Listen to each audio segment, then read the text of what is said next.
in the description box. Once again, big salute and shout out to Lawrence and Wing for putting this card together. I think it's some dope matchups. I'm really enjoying seeing the Blood, Sweat, and Tears series return. It is the original. I know you got some new people in battle rap that say, oh, wow, this is like a rookies and vets versus thing. No, rookies and vets took its idea from Blood, Sweat, and Tears.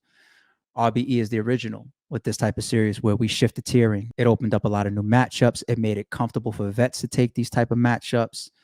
It did a lot for the culture. It was one of our identities early on that gave us separation from the rest of everybody else. It's like, why are you giving Oops to O-Red?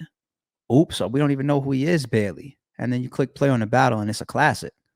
And O-Red is at the end of the footage saying like, yo, this is one of my hardest opponents ever to date. And this is a guy that virtually y'all didn't even really know about, Oops, at the time. So we got some classic moments from Blood, Sweat, and Tears. I don't got to talk about Oops in Daylight. Showoff, he had battles like Big K and Arsenal. Jims gets people like Goods and Cortez and Averb and Sirius Jones and Rich Dollars, and Adi Boom gets Charlie Clips, and you know what I'm saying? Mr. Mills gets JC. And I even like when I see certain comments like, yo, AR, there's no name on the trailer of the up and comer. I don't know who it is. I like that. And I kind of want the artist to see that as well. Like you're not known like that yet. And this is the shot that you're getting. The legacy of this card is something that I'm always going to be proud of, because I think it did a lot. It provided classics, it provided change, and here it is, going on 10 years later, still doing the same thing, providing new opportunities and new looks. It takes somebody that may have had his highest viewed battle at maybe 10, 20, 30,000 views and possibly puts them in a position where they break their first 100,000 view video. You know, I think that's dope. I'm team vet on this one. Reed Dollars versus Remedy Loco. Reed is Reed, and this is a small room environment. That's where Reed is his best. He's given some dope performances on RBE since coming over here and rocking with us. So I got this 2-1 either way, because I just think Remedy Loco is that good. I think he's a star in the making. I think he's different. He's unique. He's got charisma. He's got talent. He's got bars. He's got haymakers. He's got personality. He's got performance. He's got aggression. He does everything. And he just needs to keep getting better at all these different elements that he brings to the stage. And he's a star in the making. So I got it 2-1 either way. You can never dismiss a pioneer or a vet in a small room like Reed, but you can't overlook the abilities of this rising star, Remedy Loco. Bonnie versus Caution. I got Bonnie either with 3-0 or 2-1 clear. Sorry, Caution. Caution, you are one of the best up-and-comers right now. And by the way, speaking of Caution, shout out to Remy. Hopefully more to come there. Caution, you are one of the most notable up-and-comers right now on the female side of battle rap. You're dope. You've been already co-signed by legends. Somebody like Diz come over to the event and watch Caution perform and say, I need her over on my side ASAP. She is great. You're getting co-signed by GOATs already. You're getting co-signed by some of the biggest league owners in the game already. But this is Bonnie Godiva, the best female battlers in the world.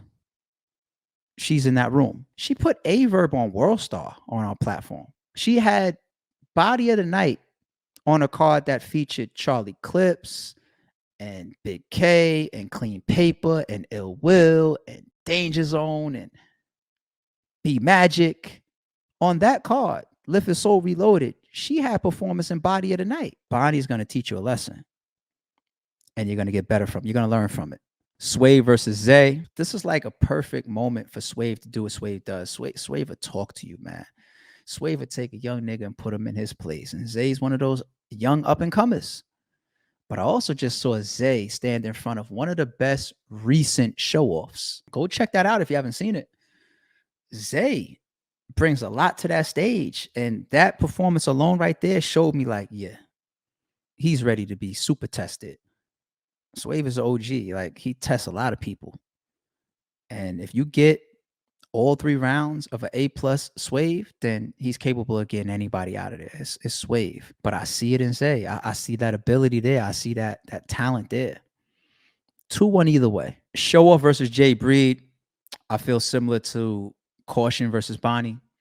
Jay Breed, I didn't see you show out on a max out stage. I seen Jay Breed give up some ridiculous performances since coming over to RBE. But this is Showoff. You're not getting on that stage with Showoff and pulling off a clear win. But as always, I got one of the best seats in the house.